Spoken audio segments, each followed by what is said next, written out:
Laisse béton! Vous êtes plutôt fan des chaudières à granulés ou bien fervent défenseur de la pompe à chaleur?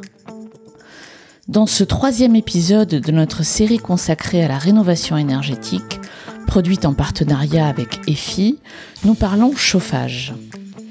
Quelles sont les principales façons de chauffer sa maison?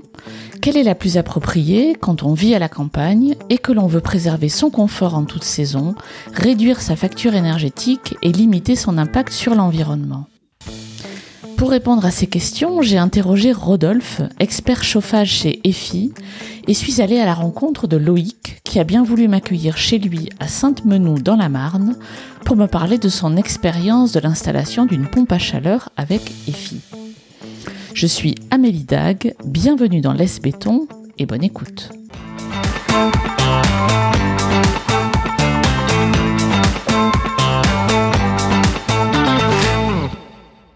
Bonjour Rodolphe. Bonjour Amélie. Pour démarrer, j'ai une question d'une très grande naïveté, vous m'excuserez. Est-ce que vous pourriez me dire quelles sont les principales façons de chauffer son habitation aujourd'hui ?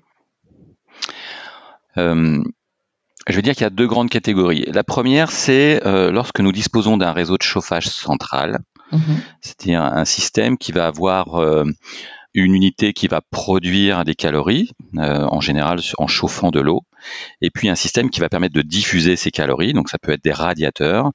On va dire que c'est un système de chauffage central, puisqu'on a donc cette unité centralisée, qui peut être une chaudière ou un certain nombre d'autres choses, et qui alimente ce réseau qui va alimenter toutes les pièces ou une partie des pièces de la maison. Et donc, ce système de chauffage central, il peut être alimenté par des chaudières qui peuvent être plus anciennement au fioul, au gaz, parfois électrique même d'ailleurs, au bois, au granulé. Ça peut être aussi des pompes à chaleur plutôt fonctionnant sur un système diffusé à eau, entre guillemets, qui alimente ce chauffage central. Donc ça, c'est une première grande famille. Et après, dans une deuxième famille, je parlerai de systèmes plus autonomes, non centralisés du coup. Et là, ça peut être, par exemple, des poêles à bois, des poêles à granulés qui chauffent une zone qui, pour le coup, en général, est plus circonscrite, qui chauffe moins souvent toute la maison, sauf quand celle-ci est petite ou que sa configuration le permet. Ça peut être des radiateurs électriques qui sont autonomes, et qui vont chauffer plutôt une ou plusieurs pièces chacun, ou être plusieurs par pièce. Ça peut être également des systèmes de type de pompe à chaleur, cette fois-ci qu'on va appeler air-air, ou clim réversible, qui elles aussi peuvent être disposées de manière disséminée dans plusieurs pièces, ou avec un principe ce qu'on appelle gainable, mais avec des bouches en tout cas de diffusion dans plusieurs pièces. Voilà, a priori j'ai fait le tour de ce qui existe de plus courant sur le marché. Ok, très bien. Alors, question suivante, est-ce qu'il y a un système qui est meilleur qu'un autre en termes de performance énergétique et de préservation de l'environnement, ou est-ce que vraiment ça dépend de là où vous habitez, de la configuration de l'hébergement? Comment ça marche en fait? Ouais, en fait, nous on défend l'idée que il faut faire une étude spécifique pour chaque habitation pour définir le système qui présente le plus d'intérêt. L'idée, c'est d'apprécier à la fois toutes les caractéristiques techniques de l'habitation et ses usages, ça veut dire les besoins ou les priorités des occupants. C'est ça qui permet, quand à la fois on fait la synthèse de tous ces éléments et qu'on regarde les différentes solutions qu'on est en mesure de proposer, qui va permettre d'apprécier la solution qui est la plus pertinente. En général, en tout cas dans cette période en ce moment troublée en matière de coût de l'énergie, évidemment, le premier objectif est très souvent de faire des économies ou d'avoir un ratio de consommation qui soit plus efficace. Et ensuite, on va regarder les caractéristiques de la maison pour vérifier techniquement qu'est-ce qu'il est possible de mettre en œuvre, qu'est-ce que ça va apporter comme économie par rapport à la situation actuelle, et on peut pouvoir aussi, au travers de ça, comparer plusieurs systèmes en expliquant pour chacun d'eux quels sont les intérêts, quelles sont les éventuelles contraintes associées à la mise en œuvre, à l'entretien, au coût de fonctionnement, etc. Et c'est au client ensuite de faire la part des choses entre toutes ces propositions pour choisir la solution qui lui convient le mieux. Vous disiez tout à l'heure j'ai compris qu'on ne pouvait pas installer n'importe quoi n'importe où. Est-ce que vous pourriez donner un exemple de système de chauffage qui serait totalement inapproprié dans une maison à la campagne, dans un endroit isolé, par exemple? Alors c'est pas tant le fait qu'elle soit isolée qui peut poser un souci, mais il y a un mode de chauffage qui a plutôt le vent en poupe ces derniers temps, qui va être la chaudière à granulés, par exemple. Ouais. Même si le prix du granulé a subi quelques variations un peu douloureuses. Mais ça, à la fois, ça présentait l'intérêt d'être un système de chauffage plus économique que certaines solutions gaz ou fuel, évidemment. Et également, d'un point de vue j'allais dire éthique, c'est peut-être pas tout à fait le bon qualificatif, mais en tout cas, il y avait aussi un engagement vis-à-vis du développement durable, c'est une ressource renouvelable, etc., le granulé. Bien, donc, ça peut être un choix, la solution chaudière à granulés, mais avec parfois dans des grandes maisons à la campagne, la nécessité d'avoir une autonomie et donc une capacité de stockage de ces granulés, où on n'a pas une cuve comme pour le fuel, mais on a ce qu'on appelle un silo. Eh bien, ce silo, il est très encombrant techniquement, et il impose d'être dans un environnement plutôt préservé de l'humidité. Ouais. J'imaginais cette maison un peu à la campagne, dans un endroit éventuellement un peu humide, etc., ou dans une grange qui est pas forcément bien ventilée. Typiquement, ça va être une contrainte technique dont on va tenir compte pour savoir si oui ou non cette solution elle peut s'avérer pertinente. Oui, et puis l'approvisionnement du silo en lui-même peut poser problème aussi. Exactement, la capacité non seulement d'abord à avoir quelqu'un susceptible de produire ou de livrer du granulé qui soit pas trop loin, et les conditions d'accès au site et de livraison, parce que le granulé c'est un poil plus compliqué à livrer qu'un fluide comme le gaz ou le fuel par exemple. On s'adresse dans ce podcast à des citadins qui ont le projet ou qui se sont déjà installés en milieu rural, a priori en maison, c'est le cas le plus fréquent, plutôt dans des endroits peu denses, parfois assez isolés, parfois très humides, comme vous l'évoquiez, mais c'est pas toujours le cas. Qu'est-ce qu'il faut savoir ou qu'est-ce qu'il faut faire en termes de chauffage quand on débarque dans un endroit comme celui-là, alors qu'on achète sa maison ou pas, mais en tout cas, est-ce qu'il y a des choses à vérifier même avant l'achat? Quelles sont les bonnes pratiques et les trucs à savoir dans ces contextes? Alors, dans ce contexte-là, avant d'envisager ou d'évoquer le sujet du chauffage, il faut s'attacher à étudier la nature de l'isolation de l'habitation, puisque tout ce qu'on va pouvoir améliorer sur le sujet de l'isolation de l'enveloppe, ce qu'on appelle communément l'isolation de l'enveloppe, c'est-à-dire l'isolation des murs, l'isolation par l'intermédiaire des ouvertures, c'est-à-dire les menuiseries, les fenêtres, les portes, l'isolation des combles, l'isolation des sols. Tout ce qu'on peut améliorer sur ce registre-là va avoir un impact sur la puissance nécessaire du système de chauffage qu'on mettra en œuvre, puisqu'il sera moins gourmand du coup, moins puissant nécessairement si on a mieux isolé, et voir sur la solution technique qu'on mettra en œuvre, parce que le besoin, parce que plus faible, donnera un choix plus large en termes de solutions. Donc mon conseil quand on arrive dans une nouvelle maison, notamment qu'on veuille l'acquérir, en tout cas qu'on envisage d'habiter, c'est plutôt d'abord de commencer par s'intéresser à la nature de l'isolation, d'en faire un état des lieux. Donc il y a aujourd'hui dans le monde des diagnostics de performance énergétique qui sont obligatoires et qui permettent, lorsqu'ils sont bien faits, d'avoir une image assez précise de la nature de cette isolation, et qui proposent en général des scénarios d'amélioration potentielle de ça, pour pouvoir se projeter et se dire très bien, si je fais tel et tel travaux, je vais pouvoir plutôt envisager tel ou tel type de chauffage. Donc c'est plutôt dans ce sens qu'il faut faire les choses. Ensuite, on peut dans la foulée faire l'audit du système de chauffage qui préexiste. En effet, ça ne veut pas dire forcément qu'on va le conserver, mais j'évoquais tout à l'heure ces deux grandes familles, de manière un peu arbitraire, entre un principe existant avec un chauffage central. Si ça existe, ça c'est en général plutôt une bonne nouvelle, parce que ça permet d'avoir souvent un chauffage assez homogène, en tout cas une restitution du confort de manière assez homogène dans toute l'habitation, dès lors qu'elle est équipée. Dans ce cas-là, si ça existe, il faut faire un audit du réseau de ce qu'on appelle les émetteurs. Les émetteurs, c'est par exemple les radiateurs, c'est les équipements qui vont restituer les calories qui ont été produites par la chaudière, par exemple, à l'environnement dans lequel vous habitez. Donc ce réseau, il peut avoir un certain âge, il peut être emboué, donc il y a des bouts qui peuvent circuler à l'intérieur. Bref, il y a éventuellement un audit à faire de ce réseau et une opération de maintenance sur celui-ci, préventive, un nettoyage en fait, en quelque sorte, un rinçage ou un désembouage, etc., pour le rendre opérationnel. Ou en tout cas, repartir du bon pied sur sa capacité à faire son office, c'est-à-dire restituer la chaleur. Et enfin, on s'intéresse au système de chauffage, en tout cas, ce qu'on appelle un générateur, donc une chaudière, c'est-à-dire le générateur de chaleur, pour savoir si ça nous convient d'un point de vue économique. Quel est l'âge de la machine? Est-ce qu'elle a été entretenue? Est-ce que j'ai, par exemple, les comptes rendus d'entretien sur des systèmes gaz ou fuel? D'une part, ces contrats d'entretien, c'est aussi un gage a priori de pérennité de l'installation. Si elle était correctement entretenue, c'est plutôt bon signe. Et c'est le même cas, c'est la même chose sur une chaudière à granulés, c'est la même chose sur une pompe à chaleur. Si elle est entretenue, d'avoir accès aussi au carnet d'entretien de la machine pour aussi se faire une idée assez précise de savoir si a priori tout va plutôt bien. Il n'est pas forcément pertinent, par exemple, de la changer. Si vous avez une machine qui est correctement entretenue et qui donne satisfaction, la question peut se poser. Imaginons que vous arriviez dans une maison qui est chauffée au fioul. Vous avez une chaudière, vous avez donc, mais elle est entretenue. Le rendement, en tout cas, celui qui entretient la machine dit c'est correct. Évidemment, la question du coût de fonctionnement se pose. C'est un arbitrage. Mais si tout se passe bien, c'est à vous ensuite de faire votre propre calcul en disant: j'ai un réseau qui a l'air de fonctionner, la machine a l'air de fonctionner, elle est entretenue, je sais que je consomme 3 000 € par an. Après, vous faites un arbitrage qui regarde votre propre organisation. Si vous souhaitez en revanche baisser cette facture, à ce moment-là, il est temps de faire calculer des options qui peuvent être plus intéressantes en matière de coût.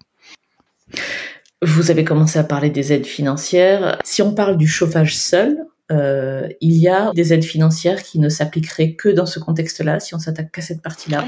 Oui, en effet, vous avez à la fois des aides qui sont issues de l'organisme MaPrimeRénov', donc qui sont des aides directement issues du gouvernement, qui sont fonction de votre niveau de revenu.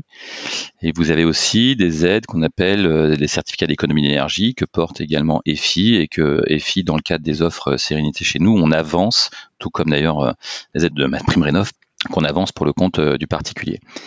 Voilà, donc ça peut représenter pas loin de 10 000 € d'aide. Alors ça change assez fréquemment. En plus, il y a des aides dont on sait qu'elles sont conditionnées dans le temps. Aujourd'hui, elle a une date de signature de devis, etc. D'accord. Et qu'on va avoir un changement assez court terme. Donc, pour le coup, là, c'est sur le site d'EFI. On a une tenue à jour de toutes ces informations pour tous les types d'offres, à la fois le chauffage, évidemment, et toutes les offres chauffage qu'on peut porter, mais également toutes les offres concernant l'isolation, les menuiseries, etc. Après cette introduction limpide de Rodolphe, je vous emmène à Sainte-Menou, c'est dans le département de la Marne, pour écouter l'histoire de Loïc. Bonjour Loïc. Bonjour. Merci de m'accueillir chez vous. Bienvenue. Dans votre jolie maison, pleine de lumière, aujourd'hui en tout cas. Quelle est votre histoire, à vous, avec cette maison ? Écoutez, c'est la maison familiale de ma femme qu'elle a construit il y a plus de 20 ans, dans laquelle j'ai emménagé avec ma fille quand on s'est rencontrés avec ma femme, et puis qu'on remet à notre goût. Ok, donc vous avez réalisé beaucoup de travaux, ou fait réaliser des travaux dans cette maison. Exactement, voilà. On essaye de faire par nous-mêmes, autant que possible. Ah, oui. C'est aussi la satisfaction de l'avoir fait, un petit gain financier, parce que c'est toujours plus intéressant d'essayer de le faire soi-même, mais effectivement des choses qu'on a faites par des artisans. D'accord. Donc vous savez faire des choses vous-même quand même. J'apprends. Ouais, c'est pas mal. Et en particulier, vous avez entamé ou réalisé des travaux de rénovation énergétique. Entre autres, vous avez changé le système de chauffage. Exactement. Donc on était sur un système de chauffage au fioul, qui était quand même assez répandu dans les années 2000, bon marché également, mais la chaudière avait plus de 20 ans, commençait à être défaillante, difficulté de trouver des pièces de rechange, donc on en est arrivé au constat qu'il fallait la remplacer. Ensuite, après quelques recherches, on on a opté pour une pompe à chaleur. Après, voilà, c'était de trouver le modèle et puis l'artisan, l'entreprise qui allait nous le faire. Et puis en faisant mes recherches, j'ai vu qu'il était possible de bénéficier d'aide justement pour la transition énergétique. Et c'est là que je suis tombé sur le groupe EFI, qui proposait des aides à l'amélioration de l'habitat.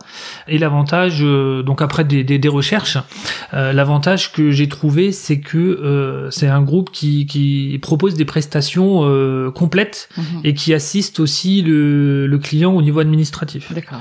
Donc ça vous intéressait. Ouais. C'était un gros avantage parce que voilà, remplir les dossiers, aller vraiment chercher les pièces, voilà, tout ce qui peut un peu rebuter les gens, là était pris en charge par le groupe.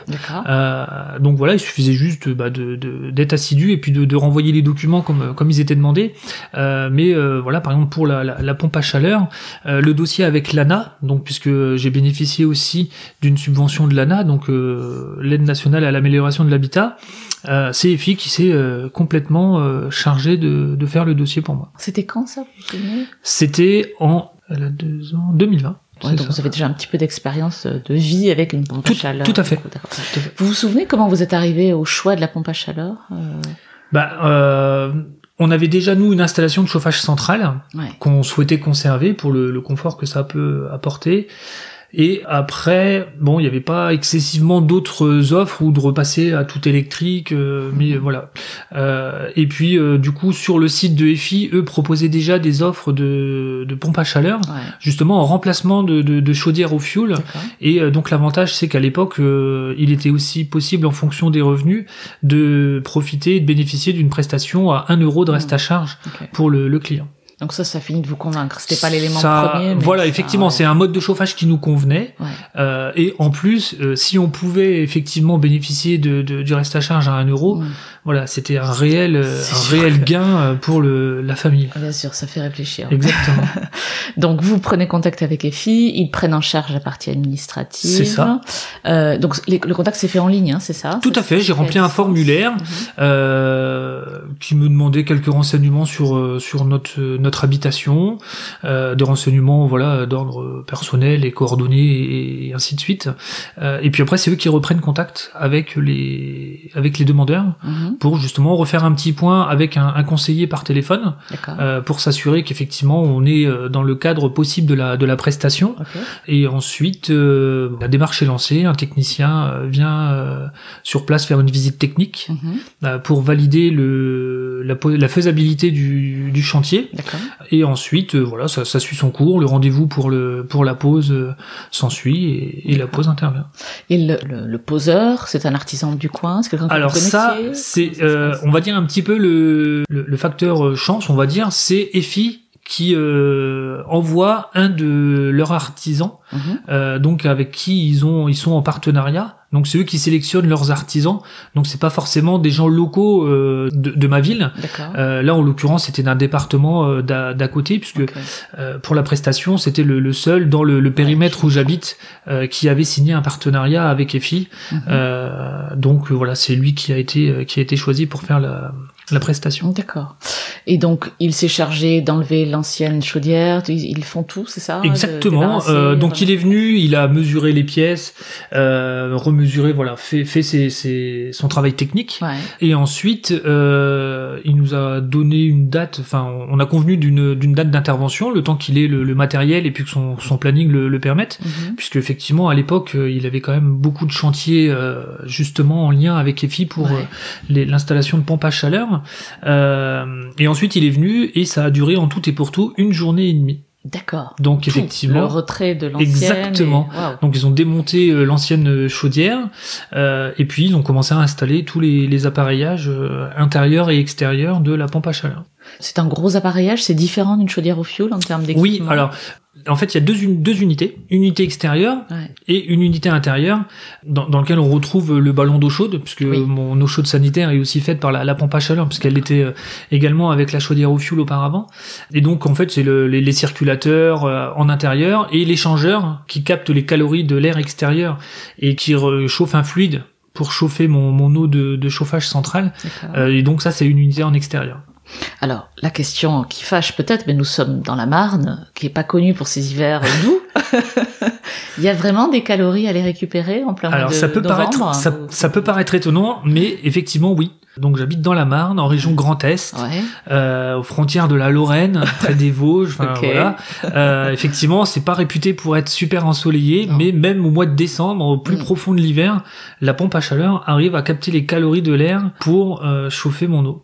Sachant que toutes les pompes à chaleur sont aussi équipées d'un mode de secours. Donc en l'occurrence celle que j'ai, c'est une résistance électrique qui prend le relais justement si jamais les températures sont trop froides et remplace le système de géothermie de la pompe à chaleur. Donc vous êtes assuré d'avoir de l'eau chaude. Exactement. Et du chauffage éventuellement. Tout à fait. Sachant que du coup on est sur le troisième hiver avec et la résistance électrique ne s'est jamais mise en route. Ah ouais. Donc la Marne est en fait un territoire beaucoup plus chaud que ce qu'on imagine. Oui, et puis je pense que peut-être hormis en altitude, en haute montagne, où ça peut atteindre ses limites, mais les technologies d'aujourd'hui, même si la mienne a quand même 3 ans, on est sur des machines qui peuvent tourner jusqu'à quasiment des moins 15, moins 20 degrés. D'accord, ok. Il fait quelle température ici en hiver justement?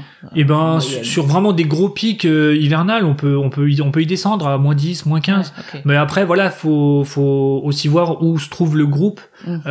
Il peut faire moins 15 en pleine, et puis effectivement dans l'endroit où se trouve ma pompe à chaleur, la température elle est abritée du vent et tout ça, donc ça permet aussi de pallier à ces différences de température.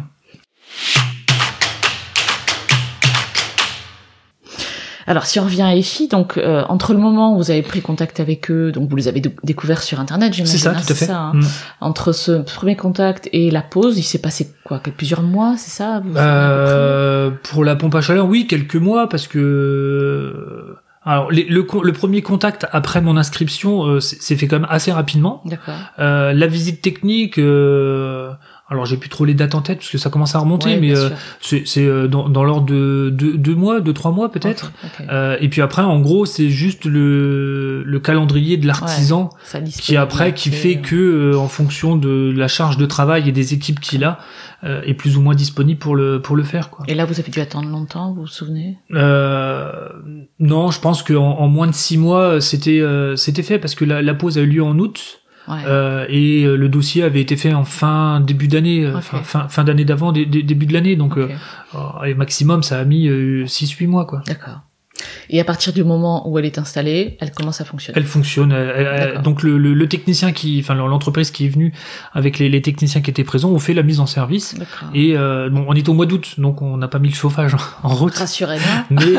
mais il l'a quand même testé, donc il l'a mis en marche forcée. Et puis effectivement, il s'est assuré que les radiateurs montaient en température. Okay. Il a soutiré de l'eau chaude et tout, et ça a fonctionné sans problème, et ça fonctionne toujours sans problème depuis l'installation. Okay. Un entretien tous les 2 ans, comme la loi l'impose. Est-ce que vous voyez une différence en termes de confort au quotidien, en termes d'usage? Alors ça reste un chauffage, une technologie de chauffage central. Donc en fait on conserve le confort qu'on avait avant avec la chaudière au fioul, sauf que on y gagne juste en coût d'exploitation. D'accord. Puisque pour nous on était sur une consommation entre 2500 et 3000 litres de fioul. Si on ramène à l'époque, le prix du litre oscillait entre 0,80 et 1 euro. Donc même si on prend 1 euro, en gros, on avait un budget de 2500 euros de fuel. Et quand on est passé sur la pompe à chaleur, on a augmenté notre mensualité d'EDF de 70 euros. Donc on était quasiment sur une économie de 1500 euros. Tout ça pour 1 euro, donc. Pour 1 euro, effectivement. Effectivement, donc à l'époque, on pouvait bénéficier de l'installation à 1 euro, sous condition de revenus. C'est ce que vous disiez. Donc c'était pris en charge une partie par les certificats d'économie d'énergie, donc par EFI, et puis une partie de subvention de l'ANA, qui finançait aussi ces installations, et puis une partie de financement personnel, donc à hauteur de 1 euro. Je vous propose à présent d'écouter à nouveau Rodolphe, à qui j'ai demandé de me décrire les prestations d'EFI en termes de chauffage. Dans les offres Sérénité, on prend en charge pour le client toute la démarche de l'étude de son besoin. Donc lui, il va remplir un formulaire sur un site internet en répondant à un certain nombre de questions pour préciser quelle est la nature de son besoin, mais de son point de vue. Puis ensuite, il va être pris en charge par un conseiller qui va essayer d'apprécier ça de manière un peu plus globale. Et on va, nous, faire l'étude technique de son besoin chauffage, étudier les différentes solutions qui peuvent se présenter à lui, étudier techniquement la capacité, la puissance calorifique qu'on doit être capable de restituer, dans quelles conditions de faisabilité. Et en fonction de ces critères, on va lui proposer une offre, une machine, c'est nous qui la définissons, une société partenaire défi pour l'installer, d'accord. Et on va lui dire, on va vous faire un devis qui présente cette offre dans sa globalité, dont on va déduire toutes les aides auxquelles vous pouvez prétendre dès lors que vous nous donnez les justificatifs qui valident votre éligibilité à ces aides. Ce qui fait que ce client, il n'aura plus qu'un reste à charge à nous verser dans le cadre de la réalisation de son chantier. Et donc, pour son compte, c'est nous qui trouvons le partenaire, c'est nous qui sélectionnons et choisissons la machine, qui assurons la relation évidemment et l'organisation logistique entre ces différentes étapes, qui lui avançons cet argent des aides, dont parfois le timing pour les récupérer lorsqu'on fait la démarche de son côté en tant que particulier peut être très très longue, 6 mois, 10 mois, plus davantage parfois. Donc du point de vue du client, lui, il va avoir un reste à charge quand même qu'il devra payer lui, mais qui est beaucoup moins élevé, en particulier s'il est de revenus modestes, qui est beaucoup moins élevé que la facture totale. Et il a une prise en charge de A à Z de son projet, avec la réception travaux qui est pilotée par EFI, et y compris d'ailleurs ensuite la suite de la vie de la machine pendant les temps de la garantie qui est portée par EFI, où nous restons un interlocuteur direct pour lui. Je me replace côté client ou prospect. Pourquoi choisir EFI comme partenaire plutôt qu'un autre, ou plutôt que rien du tout d'ailleurs? Après tout, si j'ai du temps, je peux moi aussi aller chercher comment on fait pour avoir des aides, etc. Alors, pourquoi choisir un partenaire susceptible de vous accompagner sur le dispositif des aides? C'est parce que c'est une vraie jungle, c'est compliqué de s'y retrouver. Vraiment. Et donc, passer par quelqu'un qui maîtrise ces arcanes, c'est vraiment une bonne idée pour gagner du temps et pour fiabiliser surtout le fait de pouvoir percevoir ces aides. D'accord. C'est la première chose. La deuxième, c'est que, en tout cas, dans les offres dont on parle depuis tout à l'heure, eh bien, c'est quand même appréciable de pouvoir bénéficier de cette avance de fonds de la part des filles. Donc, en tout cas, sur des projets qui peuvent être ambitieux, etc., ça peut représenter de grosses sommes. Et pour ce qui est de choisir EFI plutôt qu'un autre prestataire sur le sujet, EFI, ça existe depuis 2008. C'est un engagement de la part de Frédéric Hutzmann, notre PDG, qui est fort d'un point de vue, j'allais dire, éthique. Il a recentré ses activités pour le bénéfice des particuliers. Désormais, on ne s'occupe que des particuliers. Donc, c'est un engagement fort. Et du coup, vous avez vraiment une entreprise qui est orientée vers l'amélioration de l'habitat pour le particulier, à la fois pour lui permettre de faire des économies et surtout améliorer les conditions de confort dans lesquelles il va pouvoir bénéficier de ces installations. Tout ça au service de la préservation de la planète, quoi. On est toujours dans cette démarche de développement durable et faire en sorte d'avoir un impact ultra positif sur notamment le rejet des gaz à effet de serre, par exemple, pour ne prendre que ceci. Est-ce que dans tous les cas concrets que vous avez pu voir directement ou indirectement, il y a des conseils ou des précautions particulières qui ressortent, que vous aimeriez partager avec les auditeurs de ce podcast, qui sont des gens qui vivaient en ville ou vivent encore en ville aujourd'hui et qui prévoient d'aller s'installer dans une zone rurale. Ce qui signifie, pour la plupart, encore une fois, quitter un appartement dans lequel on sait souvent même pas comment il est chauffé, donc j'exagère, mais à peine, et qui arrive dans une maison isolée ou pas, ancienne ou pas, mais dans laquelle on découvre plein de choses. Est-ce que ce contexte-là fait qu'il y a des précautions particulières, des choses à savoir en termes de chauffage, voilà? Alors moi je dirais deux choses. La première, c'est un peu une loterie. Je me place dans l'hypothèse où vous achetez ce bien, d'accord? Ouais. Donc soyez super sympa avec le vendeur.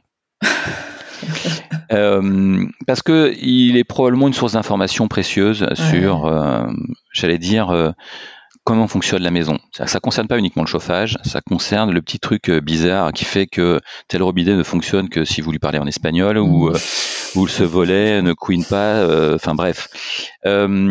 Ça peut être que anecdotique, mais en réalité c'est important parce que ça peut vous donner des tips qui vous serviront aussi à guider vos choix sur les travaux que vous pourrez faire. Ouais. C'est la première chose. Et la seconde, c'est celle qu'on a déjà évoquée, c'est prenez le temps de faire un diagnostic le plus global possible. Soyez ambitieux sur le diagnostic. Ça ne veut pas dire que vous ferez l'intégralité des travaux qui peuvent vous être proposés, d'accord ? Mais vous aurez en tout cas des données assez objectives pour vous permettre d'arbitrer les investissements que vous aurez à faire. D'accord.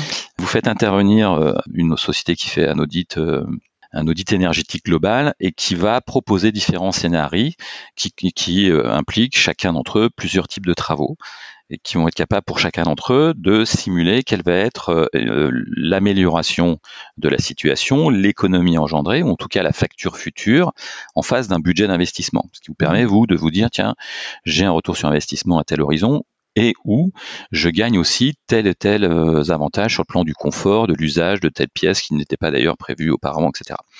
Donc ça vaut le coup d'être ambitieux à ce moment-là parce que vous avez vraiment les billes quand c'est bien fait pour pouvoir ensuite choisir en fonction de vos moyens, en fonction de ce qui peut vous plaire aussi, parce que vous pouvez vous aussi avoir au-delà des considérations techniques de ce qu'on peut proposer, une préférence pour tel ou tel système. Et ça, évidemment, vous n'avez aucune justification à apporter là-dessus. Donc voilà, les deux choses, soyez sympa avec le vendeur si c'est possible. Je sais que c'est pas toujours possible. Hein. Et puis quand il est là, parce que parfois vous récupérez des maisons inoccupées ou à moins de pratiquer le spiritisme, c'est compliqué de discuter avec le vendeur ou le dernier occupant. Et puis faites un diagnostic ambitieux. Retour à Sainte-Menou, où j'ai demandé à Loïc comment s'était passée son expérience avec EFI. Très bien, les échanges ont toujours été bons.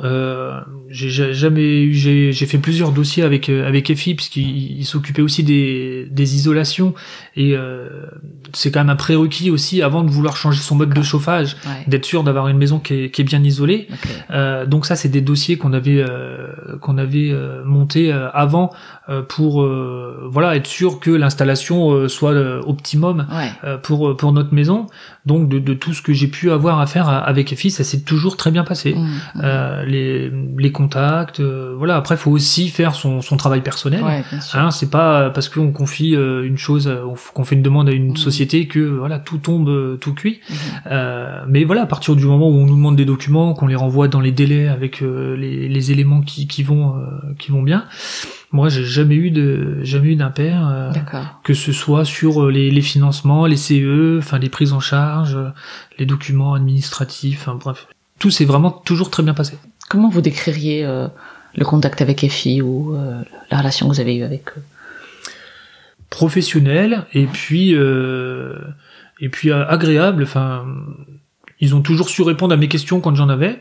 Moi, j'ai vraiment eu une qualité de service irréprochable puisque dans tout ce que j'ai pu faire avec eux, j'ai toujours eu entière satisfaction et j'ai jamais eu de problème sur après l'usage ou l'entretien ou des défaillances quelconques de choses. Donc toujours satisfait de EFI. D'accord. Effectivement, il y a des personnes qui ont eu des problèmes avec d'autres prestataires, des gens qui ont répondu à des démarchages.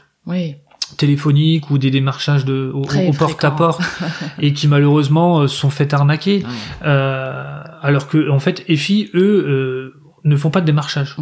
Ils viennent pas chercher les gens et ils comptent plus sur la pub, le bouche à oreille et puis les gens satisfaits pour inciter les gens à prendre contact avec eux et faire leur dossier. Okay.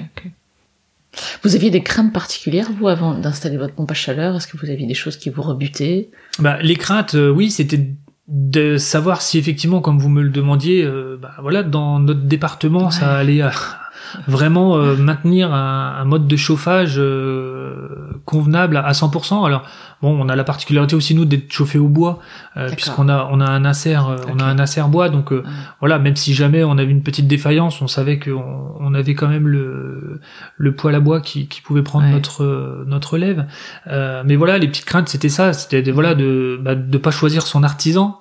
Donc on confie un chantier à quelqu'un qu'on n'a pas choisi. Ouais, puis c'est pas un petit chantier. Voilà, c'est ça, exactement. Donc toujours cette crainte de se dire est-ce qu'il va faire du bon travail, est-ce que ça va vraiment fonctionner, si demain ça tombe en panne, est-ce qu'il interviendra ou pas, il est pas d'à côté. Donc voilà, c'était ces petites craintes là, et puis au final après quand l'artisan est là, c'est justement c'est des artisans, c'est pas des gros groupes ou des voilà, donc ils ont aussi cette proximité avec les clients, donc des échanges, des dialogues faciles, et puis voilà, ça s'estompe au fur et à mesure. OK. Si vous deviez conseiller, c'est peut-être des choses que vous faites d'ailleurs, on va peut-être vous voir en vous disant alors ta pompe à chaleur, vos voisins même peut-être vous demander des conseils, mais est-ce qu'il y a des précautions particulières à connaître avant d'entamer ce gros chantier-là ? Au niveau de la pompe à chaleur, non. Après, il faut quand même un petit peu. C'est ce qu'ils nous demandent quand on lance les dossiers, savoir si on a un espace extérieur suffisant pour être sûr déjà qu'en termes de voisinage, ça fait un petit peu de bruit quand ça se met en route. Okay. Mais voilà, ça reste raisonnable. C'est un gros ventilateur, donc savoir si on a l'espace nécessaire en extérieur pour pouvoir installer le dispositif. Et puis après, savoir si techniquement l'installation peut être faite.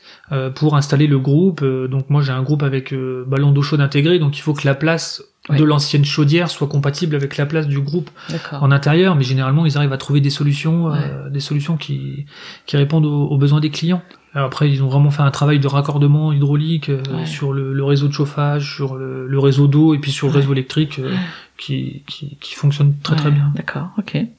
Donc vous avez fait l'isolation aussi avec EFIS. C'est ça. Donc on a refait l'isolation des combles et l'isolation du vide sanitaire.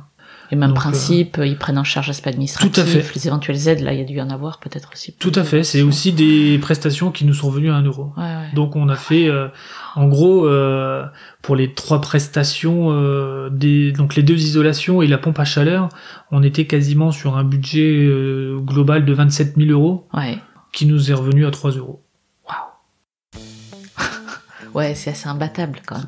C'est imbattable. Non, là on peut pas dire autrement. D'accord. OK, super. Bon, écoutez, un grand merci pour ce partage. C'était Laisse Béton, le podcast qui aide les citadins à réaliser leurs rêves de vie au vert. Si vous voulez réagir à cet épisode, témoignez vous-même au micro de Laisse Béton ou me suggérer des invités, écrivez-moi à amélie@laisse-béton.fr. Laisse Béton est également présent sur Instagram, Facebook, Twitter et LinkedIn. Si vous aimez ce podcast, abonnez-vous sur Apple Podcast, Google Podcast, Spotify ou Deezer. Décorez-le d'étoiles sur votre appli de podcast préféré et parlez-en autour de vous, c'est encore le meilleur moyen de le faire connaître. À très bientôt.